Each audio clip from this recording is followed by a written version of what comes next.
en entrevista nos acompaña el Procurador de los Derechos Humanos, el licenciado Jorge de León Luque, con quien platicaremos el tema del cobro excesivo del alumbrado público, el tema Portillo, entre otras cosas. Licenciado de León, gracias por venir. Ya después de mucho tiempo, me recuerdo ese tema de las elecciones, cuando habían una serie de participantes tratando de llegar al puesto y que muchos no se entendían de que cuál era el papel del Congreso de la República, que definitivamente alguien junto con el plan de gobierno, proyecto de gobierno tenía que votar por alguno y al final de cuentas queda usted. Licenciado, la primera pregunta, porque en ese momento lo abordamos, ¿hubo una reducción del salario o fueron puras palabrerías de los candidatos en su momento? Promesas, no, efectivamente, bueno, primero gracias por la oportunidad de llegarle a tanto joven y esta audiencia tan emotiva y tan inteligente además. Fue la primera decisión administrativa que tomé. El primer día firmé la reducción de mi salario, ya no recibo los 100 y pico mil, recibo la mitad desde el primer día de trabajo. Que era una buena, porque la verdad es que pareciera al principio que esa era simplemente una forma de llegarle a la gente para estar de acuerdo con los candidatos, pero ahí sí que es plena prueba de que se cumplió. Gran chance, grandes responsabilidades durante elecciones del procurador mencionábamos, o habían algunas deficiencias de quien había estado antes junto con su equipo, porque esto no es personal, ¿verdad?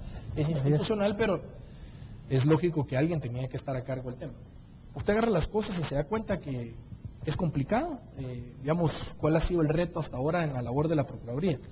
Sí, evidentemente una institución como todas, diría yo, casi todas en Guatemala, con poca credibilidad, con esa percepción errónea de que el procurador defiende al delincuente y un desorden administrativo, que yo lo dije desde el inicio, con mucho desorden administrativo. Así que me ha tocado una tarea dura en cuanto al tema administrativo y en cuanto al saber cómo poderle llegar a la población, que tenga confianza en su institución y en quienes la dirigen y empezarle a dar respuesta.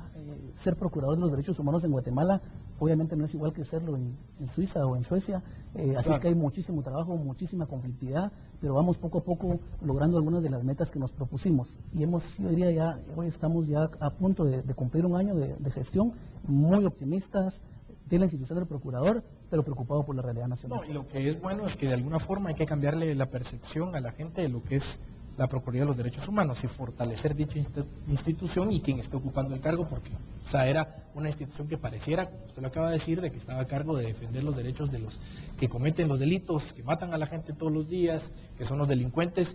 Por lo que veo, esa es una labor que uno se tiene que fijar en la cabeza para empezarlo a trabajar. Hablemos del tema deportivo, porque al final de cuentas la Procuraduría juega un papel de tercero, pero casi en todo está involucrado. Protección de los derechos humanos, casi que en todo está involucrado. Alfonso Portillo viene a Estados Unidos, entra a Guatemala como que fuera Juan por su casa y se llevan al expresidente.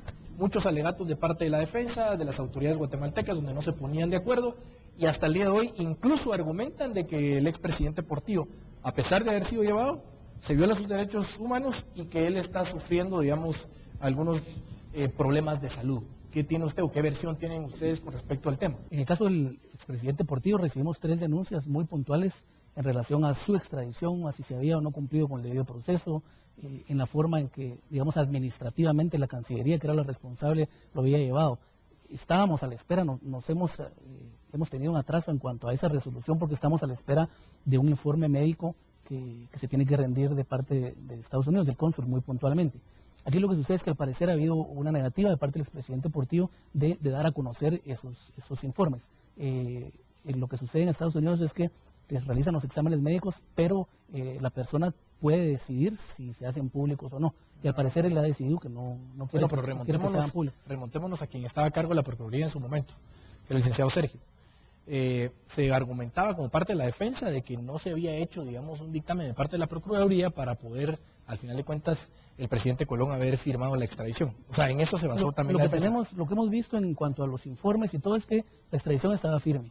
Aquí lo que ha habido es un poco de confusión en cuanto a que había recursos o no, pero cuando se refiere a los recursos de la ley de extradición, se refiere cabalmente a que no haya recursos pendientes que sean relativos a la extradición per se, no cualquier otro recurso, porque si no uno cada día interpone una exhibición personal cada día y habría recursos pendientes. Es decir, aquí, y va a ser parte de nuestra resolución en 2 o 3 días me parece, la extradición estaba firme, pero lo que se ha criticado y lo que por lo que nos vamos a pronunciar es por la forma en que administrativamente Cancillería realizó, digamos, ese traslado del expresidente con algunas contraindicaciones de parte del propio Nassif, donde decía que no estaba en condiciones y que si fuera necesario su traslado, tenía que tomar ciertas medidas, como por ejemplo llevarlo a cargo de a un avión ambulancia, etcétera, etcétera. Sí se cumplió con eso, pero aquí lo grave de este caso es que se vedó al Procurador de los Derechos Humanos la función de su mandato, independientemente de la resolución de la Corte,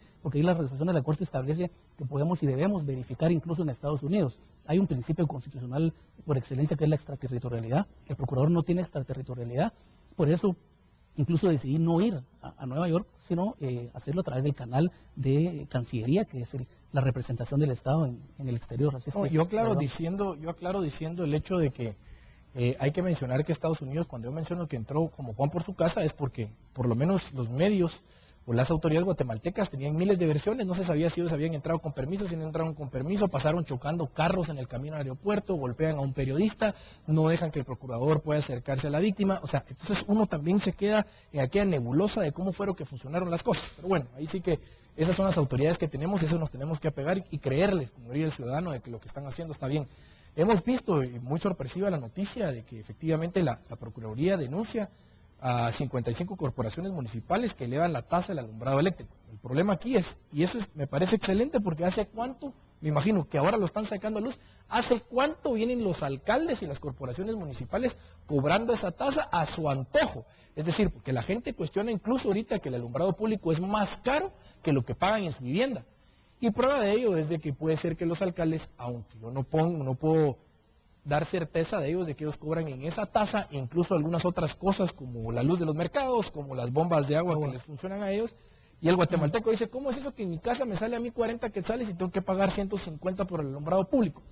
Pero entiendo también que el Código Municipal no establece un procedimiento a seguir para definir esa tasa. ¿Qué han propuesto ustedes? ¿O la denuncia con qué propósito lo hacen?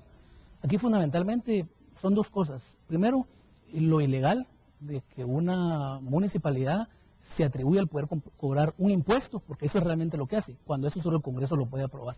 ¿Por qué un impuesto? Porque la propia Corte de Constitucionalidad ha establecido que una tasa municipal es cuando la municipalidad otorga un servicio a la población y la población de mutuo acuerdo dice, ok, me van a dar una X cantidad de agua y yo pago por ese servicio. En este caso no es la municipalidad la que presta el servicio y por lo tanto el cobro de alumbrado público es a todas luces ilegal.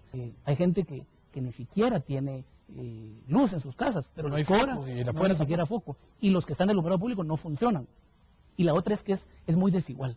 Si hay un finquero que tiene 5, 8, 10, 20 caballerías, paga exactamente la misma tasa por alumbrado público que una persona que vive en una casa viviendo en extrema pobreza.